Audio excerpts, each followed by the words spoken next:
மதிக்கத்தக்க நபர்களாக வாழ்வார்கள். வணக்கத்திற்குரியவர்கள். சின்ன வயசா இருந்தாலும் சரி. கோயிலுக்கு போய் நின்னீங்கனாலே, அங்கிருந்து உள்ள பூஜை பண்ணி நேரா கொண்டு வந்து மாலை உங்க மேல தான் போடுவாங்க. அந்த குரு சூரியனுக்கு அவ்வளவு ஆற்றல்.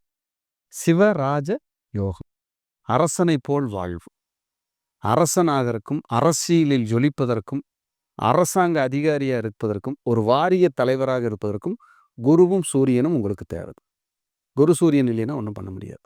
உங்களுக்கு தலைமை பதவி நிச்சயம். குரு சூரியன் இருந்தா. சார் எனக்கு எந்த தலைமை பதவி இல்லை.